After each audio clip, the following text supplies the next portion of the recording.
Y dice así la Biblia, la palabra de Dios: oíste que fue dicho, amarás a tu prójimo y aborrecerás a tu enemigo.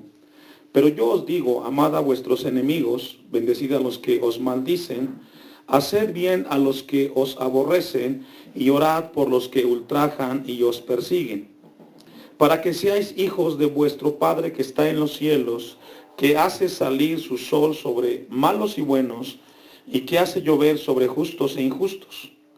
Porque si amáis a los que os aman, pregunta, ¿qué recompensa tendréis? ¿No hacen también lo mismo los publicanos? Y si saludáis a vuestros hermanos solamente, ¿qué hacéis de más? ¿No hacen también así los gentiles? Sed pues vosotros perfectos, como vuestro Padre que está en los cielos es perfecto. Le invito a que incline su rostro. Dios y Padre que estás en los cielos, gracias en esta tarde. Este tiempo, Señor, maravilloso, lo ponemos en tus manos y pedimos tu dirección, que nos guíes, que nos des entendimiento para hablarle a tu pueblo, que prepares los corazones y que sea tu Espíritu Santo el que redarguya en cada una de nuestras vidas. En el nombre de Jesús. Amén. Puede tomar su lugar. Le hacía la pregunta que si estaba listo, porque cuando estamos listos tenemos que estar atentos a lo que Dios va a hablarnos. Dios nos ha venido hablando en los últimos martes, enseñándonos acerca del carácter, y esta tarde no es la excepción. El tema de esta tarde es amad a vuestros enemigos. ¿Amad a quién, hermanos? La ética es una rama de la filosofía que se ocupa del estudio racional de lo moral, de la virtud, del deber y la felicidad, es decir, de la convivencia moral con los otros. Eso es lo que estudia la ética. Will Durant, un filósofo del siglo pasado, dijo algo interesante que quiero compartirles esta tarde, mis hermanos. Él dijo, Will Durant: sin duda, Jesús estableció la más alta ética nunca puesta en la historia del hombre. Pero es una lástima que nadie nunca estuvo a la altura. Qué interesante, ¿no? Es decir, este escritor, filósofo, no cristiano, Will Durant, dice, Jesús estableció la más alta ética nunca antes puesto en la historia del hombre. Pero es una lástima, dice este filósofo, que nadie nunca, es decir, que ningún cristiano nunca estuvo a la altura. Es decir, nos habla este filósofo de que Dios o Jesucristo puso el nivel más alto para conducirnos los que lo seguimos. Y vamos a ver en esta tarde parte de esa manera que Jesús estableció a los que seguimos. Si yo le pregunto esta tarde cuántos aquí son cristianos, quizás todos decimos amén o sí. Pero cuando decimos cristianos, tenemos que entender que estamos dispuestos a recibir la enseñanza y poner por obra lo que Dios nos enseña. Usted en su Biblia, ahí mismo en Mateo 5:47, unas palabras que impactan de Jesús, dice, si saludáis a vuestros hermanos solamente, ¿qué hacéis de más? Eso lo hace hasta los que no son cristianos. No hacemos nada extraordinario. Pero Dios quiere llevarnos en esta tarde a que aprendamos a hacer algo que está en un nivel más alto. ¿Qué hacéis de más? ¿No hacen también así quiénes? Los gentiles. Y los gentiles son aquellos que no pertenecían o no pertenecemos al pueblo de Dios. Es decir, Cristo establece unas normas que tienen que ver con el carácter de los que le siguen. Un nivel más alto. Un nivel que el hombre que le sigue o la mujer que le sigue tiene que estar dispuesta a alcanzar o a vivir. Es la más alta o el más alto nivel que Dios establece. Levítico 18:3. Y esto no es nada nuevo. Lo que Jesús habla en Mateo 5, mis hermanos, es algo que Dios viene hablándole a su pueblo desde que sale de Egipto. Pero vemos que constantemente no lo entendemos. Levítico 18:3. Voy a ir un poquito rápido, usted me va alcanzando en las citas. Lo que sí le pido que todos anoten para que puedan tener y repasar en sus casas. Levítico 18:3 dice, no haréis así como hacen en la tierra de Egipto. ¿A quién le está hablando ahí? A los israelitas. Les dice, no tienen que caminar en el sistema que tenían en Egipto. No tienen que tener la ética que tenían allá. Eso se quedó en el mundo. No haréis como hacen en la tierra de Egipto. Y esa palabra o ese verbo hacer tenía que ver con todo, la conducta, la interacción, las virtudes, el cómo convivían. Dios les dice, no, ustedes no tienen que hacer como allá hacían. Van a aprender una ética nueva. Usted y yo cuando llegamos a Cristo teníamos o traíamos de nuestra familia algunos principios, algunos valores, algunas otras cosas que Dios te dice, mira, cuando tú llegues conmigo, eso que tú traes no te va a servir aquí. En mi reino hay una manera distinta de cómo debes de conducirte. No importa quién seas. En la cual morasteis, tiempo pasado, ni haréis como hacen en la tierra de Canaán, la tierra que iban a entrar. Porque recordemos que ahí habían muchos pueblos, pero pueblos paganos. No, tampoco como ellos. A la cual yo os conduzco, ni andaréis en sus ¿qué? Dios desde el antaño trabaja con su pueblo y dice, no, de esa manera no. Tú no vas a educar a tus hijos como los educabas en Egipto. Tú no vas a dormir como dormías en Egipto. Un ejemplo, Egipto representa el mundo. En el mundo el que se duerme sin conocer a Dios, llega la noche, apagan la luz y a dormir. El cristiano no. Antes de dormir, abre su Biblia, hace una oración, lee, ora y se duerme. Es un nivel más alto. Ve al 4. Mis ordenanzas, mis qué hermanos, pondréis por obra y mis estatutos guardaréis, andando en ellos, y pone la firma atentamente, yo Jehová vuestro Dios. ¿Qué tal? Hablamos casi más de 5,000 años, mis hermanos, que Dios le habló a su pueblo y que hoy nos recuerda a nosotros. Ve al 5. Por tanto, nos habla de un nivel distinto. Guardaréis mis estatutos y mis ordenanzas, las cuales haciendo el hombre o la mujer, ¿qué va a pasar? Vivirá en ellos. Ese es un nivel más alto. Dios nos está preparando y te dice, si tú eres cristiano, cristiana, Dios en esta tarde te va a establecer delante de ti cómo debes de conducirte. Si eres hijo de Dios, vas a caminar en él. Y si no, te vas a hacer un lado. Pero ¿sabe qué, hermano o hermana? Le va a ayudar para que usted se desengañe. ¿Recuerda lo que dice Mateo 7:3 en adelante? Que el camino es angosto y te lleva a la salvación. Y habla de un carácter. Hay un camino espacioso, pero es un camino donde no hay un carácter de Dios. Entonces, Dios va a definir esta tarde a nosotros cómo tenemos que conducirnos, cómo tenemos que interactuar los unos con nosotros. Es un nivel muy alto, mis hermanos, lo que vamos a ver en esta tarde con la ayuda de Dios. Romanos 13:8. Es decir, en el tiempo de Jesús estaba enfrentando algo que hace muchos años el pueblo de Israel ya estaba viviendo. Cristo establece y demanda a aquel que le sigue cómo debe de conducirse. Pablo en Romanos 13:8 dice, no debáis a nadie en qué. Tiene que ver con el carácter. Entre menos pidas prestado eres mejor. Es mejor. En Cristo Jesús, entre menos estés empeñado, es mejor. No debáis a nadie nada, sino el amaros unos a otros. Porque el que ama al prójimo, ¿qué sucede? Ahora, fíjese que allí prójimo no dice que es el hermano, o la esposa, o el esposo, o los hijos. Prójimo, vamos a ver allá definirlo más adelante. ¿Por qué? Entonces, el que ama a su prójimo ha cumplido ¿con qué? Con la ley.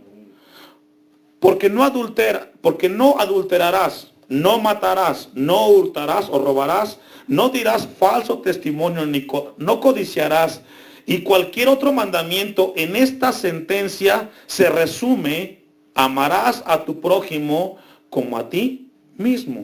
El amor no hace mal, ¿a quién? Y es lo que Dios quiere establecer. En la ética tiene que ver con el amor. El amor no hace mal al prójimo. Así que el cumplimiento de la ley, ¿qué es, hermanos? El amor. Pablo dice que el amor es el que llena toda la ley. Jesús está hablando en Mateo 5, que comienza a hablar que para poder vivir en el nivel que Él establece, es necesario comenzar con el amor de Cristo Jesús en nuestros corazones. Eso es muy importante. Vaya buscando Levítico 19:18. Porque en Mateo 5:43, Jesús les dice: oíste que fue dicho, amarás a tu prójimo y aborrecerás a tu enemigo. Vamos a ver ese oíste que fue dicho. Esto está dentro del sistema de los judíos y se refiere a la tradición judía. Levítico dice 19:18, no te vengarás ni guardarás rencor a los hijos de tu pueblo, sino amarás a tu prójimo como a ti mismo, yo Jehová. Eso lo establece y es lo que Jesús recuerda en Mateo 5:43, que fue dicho: amarás a los que son de tu sangre, a los que son de donde tú estás. Ahora, ¿por qué Dios establece ese mandato? ¿Por qué los judíos tenían tanto odio contra aquellos que no eran judíos? Tiene un origen. Vamos a ver unas citas. Éxodo 23:24, porque vamos a ver cuáles fueron los factores que contribuyeron para que la actitud de los judíos fuera de rechazo contra aquellos que no eran del pueblo judío. Dice Éxodo 23:24, le está hablando a su pueblo: no te inclinarás a sus dioses, ni los servirás, ni harás como ellos hacen, antes los destruirás del todo y quebrarás, dice, totalmente sus estatuas. Dios les hablaba para decir: no comulguen con los dioses de los pueblos que van entrando. Y ahí vemos cómo los judíos comienzan a rechazar esas creencias de los demás pueblos. Ahí mismo el 31. Y fijaré tus límites desde el mar Rojo hasta el mar de los Filisteos y desde el desierto hasta el Éufrates, porque pondré en tus manos a los moradores de la tierra y tú los echarás de delante de ti, por la cuestión de la idolatría. Dios establece un límite entre su pueblo y los que no lo son. Deuteronomio 7:2, adelante. Estamos viendo los factores que contribuyeron para que Israel como nación rechazara a aquellos que no eran de Israel, y donde nacía lo que dice Levítico 19:18, que dice que amarás a tu prójimo, a los hijos de tu pueblo, como a ti mismo. Dice Deuteronomio 7:2, y Jehová tu Dios las haya entregado delante de ti, y las hayas derrotado, las destruirás del todo. No harás con ellas, ¿qué dice? Alianza, ni tendrás de ellas misericordia. ¿De quiénes? De las naciones que iba encontrando en su camino a Canaán. No comulgues con ellos. Y comienza entonces la nación a generar un rechazo hacia las demás naciones. El 16 ahí mismo. Y consumirás a todos los pueblos que te da Jehová tu Dios. No los perdonarás tu ojo, ni servirás a sus dioses, porque te serán, ¿por qué dice, hermanos? Y Dios limita o delimita a su pueblo cómo comportarse en cuanto a aquellas naciones que ellos iban a encontrar. Fueron los factores que contribuyeron para que Israel rechazara a los demás pueblos. Le pide Dios que ame a su prójimo, a los de su pueblo. Pero Jesús va a establecer un nivel más alto de convivencia entre los que lo seguían, para que pudieran comprender cómo tenían que conducirse en su reino. Ahora sí vamos a regresar a Mateo 5:44. Era necesario tomar estos puntos para entender: amad a vuestros enemigos. Mateo 5:43 dice, oíste que fue dicho, ya vimos algunas citas, amarás a tu prójimo y aborrecerás a tu enemigo. ¿Por qué? Porque entraba la idolatría. Versículo 44, pero yo os digo, esa palabra, pero yo os digo, nos habla que Jesús tiene autoridad, tenía autoridad para referir y dar a entender y comprender el texto. Amad a vuestros enemigos, bendecid a los que os maldicen, haced bien a los que os aborrecen y orad por los que ultrajan y os persiguen. Y aquí encontramos, mis hermanos, un nivel que Jesús establece 5 ejemplos de cómo tenemos que comportarnos con nuestros o con nuestro prójimo. Vamos a buscar Deuteronomio 22:1. Siempre tenemos que ir al Antiguo Testamento para entender el Nuevo Testamento. Cuando Jesús dice en Mateo 5:43, pero yo os digo, amad a vuestros enemigos, ya desde el Antiguo Testamento Dios había pensado, Dios había establecido la convivencia. ¿Ya lo tiene? Fíjese, este pasaje es muy importante para entenderlo. Si vieres extraviado el buey de tu hermano o su cordero, no le negarás tu ayuda. Lo volverás, ¿qué dice, hermano? A tu hermano. Es decir, si tú andas en la calle y sabes que esa gallina que está ahí en la calle no es tuya, ¿qué tienes que hacer? Devolverla. Tiene que ver con la honestidad. 2. Y si tu hermano, ahí el hermano tiene que ver con que es parte de la sangre judía, no fuere tu vecino o no le conocieres, lo recogerás en tu casa y estará contigo hasta que tu hermano lo busque y se lo devolverás. Qué interesante, ¿verdad? Si te encuentras la borrega de tu vecino, que sabes que es de él, y por alguna razón se fue para Ixtlahuaca que no está en su casa, Dios te dice, llévatelo a tu casa, dale de comer, tenlo ahí los días que tengas que tenerlo, y cuando llegue tu vecino, ve y dile, aquí está, me lo encontré, es tuyo. ¿Qué tal? ¿Qué nivel, verdad? Eso tiene que ver con el carácter. Tristemente, esto no existe hoy en las iglesias cristianas. Te encuentras algo y dices, esto es mío. Y si es gallina, la mato para no dejar evidencias. Pero Jesús te dice, si tú te encuentras algo que es... Yo mencioné un ejemplo, una gallina o una borrega, puede ser cualquier cosa. Un celular, una cartera. Si encuentras una cartera, la abres y tiene ahí la IFE, ¿sabes de quién es? ¿Qué tienes que hacer? ¿O qué tenemos que hacer? Pues devolverla. Es un nivel que Jesús pide de los que le seguimos. Ahora yo le pregunto, ¿cuántos queremos seguir a Jesús? Ya ve que se hace más poquitas las voces. Vamos adelante. El 3. Otra vez, fíjese, otro ejemplo. Así harás con su asno. Así harás también con ¿qué? Con su vestido. Y lo mismo harás con toda cosa de tu hermano que se le perdiere y tú lo hallares. Nos habla de un lugar muy hermoso, ¿verdad? Ya no hay que ponerle rejas a la ventana, ya no tienes que preocuparte de meter las cosas. Sabes que con los que vives hay honestidad. Ya no tienes que llegar al templo y guardar tus cosas porque sabes que el que está contigo, si encuentra algo, te lo va a devolver. Imagínense educar a los hijos así. Si yo le pregunto a los papás que tienen hijos varones, ¿les gustaría una nuera así? Pues, obviamente, pues aquí no, ¿verdad? Y si yo le pregunto a las hermanas que tienen una hija, ¿cuántos quieren un yerno así? Pues todos, ¿verdad? Bueno, eduquemos a nuestros hijos y a nuestras hijas en esa línea, para que cuando se casen tengan hombres y mujeres honestos. Vamos con los ejemplos. Y lo mismo harás con toda casa, con toda cosa de tu hermano. Toda cosa, ¿la entiende, hermano? ¿O se la definimos en hebreo?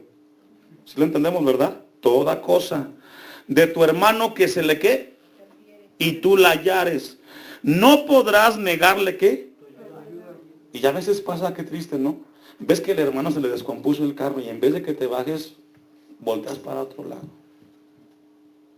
Por eso, hermano, seguir a Jesús implica un carácter bien establecido. Y yo hubiera deseado que estuvieran aquí más hermanos, si no es que todos, para que no llegue el momento o la ocasión que tengan que decir del púlpito, hermano, se perdió un lápiz. Qué raro, ¿verdad? Que pasa eso en una iglesia. Continuemos. El 4. Si vieres el asno de tu hermano o su buey caído, fíjese, ya habla de otro ejemplo, caído en el camino, no te apartarás de él. ¿Qué vas a hacer? Le ayudarás a levantarlo. Yo digo, hermano, yo quisiera que todos fuéramos así. ¿Y sabe qué? Viviríamos mejor. Por eso Jesús nos habla y lo explica. ¿Cómo hacerle con aquel que es tu hermano? Éxodo 23, 4. Y fíjese, le estoy hablando del Antiguo Testamento. Aún no hemos llegado al Nuevo Testamento. Pero ya establecía la palabra de Dios cómo comunicarnos, cómo interactuar. Éxodo 23, 4.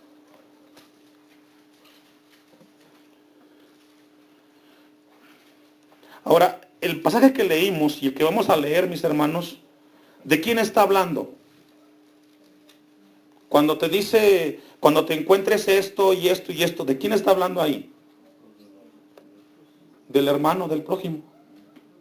O sea, él es el punto central del versículo 3 y 4, 1 y 2. Está hablando de tu prójimo. Cuando encuentres, fíjese qué triste que se pierdan las cosas en una casa. ¿Has escuchado esos ejemplos? Que se perdió el dinero en la casa y nadie sabe. ¿Sabe por qué, hermanos? Porque nunca hubo una enseñanza de esos padres con esos hijos. Si no es tuyo, tiene que ser de alguien más. Devuélvelo. A veces el hijo llega a la casa y dice, mamá, me encontré este lápiz y este cuaderno. Y dice la mamá, ay, qué bonito, hijo, qué lindo cuaderno. En vez de que le digas, ¿dónde te lo encontraste? En la escuela. Devuélvelo a la escuela. Porque si no es tuyo, ¿de quién es? De alguien más. Versículo 4. Éxodo 23, ¿lo tiene? Si encontrares el buey de tu, ¿qué? Y subrayemelo. Porque pasamos del prójimo al enemigo. ¿Cuál es el tema? ¿Amarás? A ver cuántos logramos alcanzar ese nivel. Si logra verlo, ya pasamos del hermano o del prójimo al enemigo. Si encontrares el buey de tu enemigo o su asno extraviado, ¿qué tiene que hacer? Cuesta, ¿no? Leerlo no cuesta. Yo lo leo, me aprendo el texto. Imagínate que encuentras la cartera de aquel que te demandó. O de aquel que te golpeó el carro y te la encuentras llena de billetes. Y tienes ahí la IFE y dices de que... Ajá. Es que mire, hermano, le voy a repetir lo que lo he repetido en las últimas semanas. Hoy estamos recibiendo algo que te va a servir en cuestión de horas y días. Te va a pasar. Y Dios te va a poner a prueba con lo que estás escuchando. O nos va a poner a todos en esta situación. Vuelve a llevárselo. Si vieres el asno del que ¿qué? Fíjese, eso es otro nivel. Primero es tu enemigo. Y luego el que no te puede ver ni en pintura. Que ni siquiera quiere escuchar tu nombre. O sea, alguien que para nada. Dice, si vieres el asno del que te aborrece, caído debajo de su carga, pregunta, ¿le dejarás sin ayuda? Antes bien, ¿me ayuda usted? ¿Estamos dispuestos? Porque ayudar a que es tu amigo, pues ¿cuál es el chiste? Hasta los que no son cristianos lo hacen. No. Y si yo le pregunto a usted cuántos enemigos tiene, yo creo que usted es una lista y más de 10 hay. Porque nadie es mundanita de oro. Y por una u otra razón tenemos gente que no le caemos bien. Es más que nos aborrecen. Pero Dios te dice, si es tu enemigo o si es el que te aborrece, si tiene una situación, ¿qué tenemos que hacer?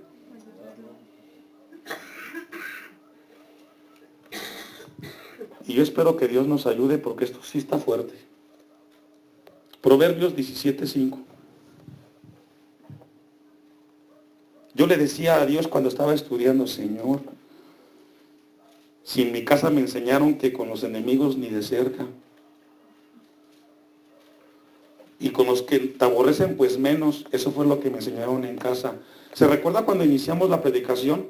¿Qué le dijo Dios a su pueblo? No hagáis como hacías en Egipto. No sigas como allá, porque allá te enseñaron así. No, en mi reino es distinto. ¿Cuántos quieren seguir caminando en el reino de Dios? Vamos a ver. Proverbios 17:5. El que escarnece al pobre afrenta a su hacedor. Y el que se alegra de la calamidad no quedará, ¿qué dice? Y sabe que hay personas, y tristemente cristianos, que cuando el vecino que le cae mal, o aquel que es su enemigo, le pasó algo malo, hay quienes se burlan y se ríen. No, Dios te dice, en mi reino, cuando a alguien le pase algo, tranquilo. Porque Dios te dice, no quedará sin qué. Adelante, Proverbios 25:21.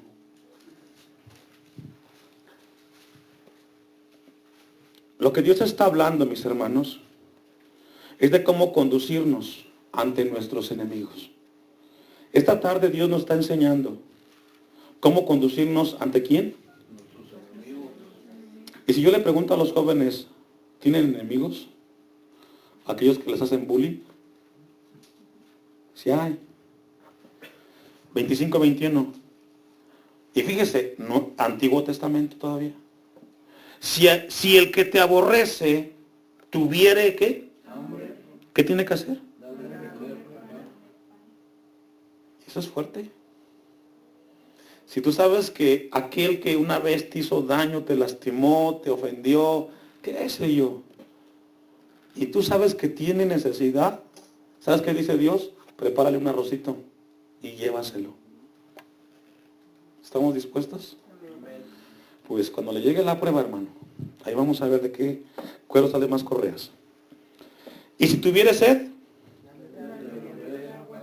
ahora, ¿de quién está hablando aquí? ¿De quién? Del que nos aborrece. 22. Porque ascuas amontonarás sobre su cabeza y Jehová te lo pagará. ¿Ves? Allí ascuas estás llevando a esa persona al juicio ante Dios. Es decir, déjale a Dios las cosas. Pero cuando veas que tu enemigo tal, fulano de tal, pasa por necesidad, unos huevos refritos y llévaselos, o no sé, una paella, lo que sea. Y dile, ¿sabes qué? Aquí está.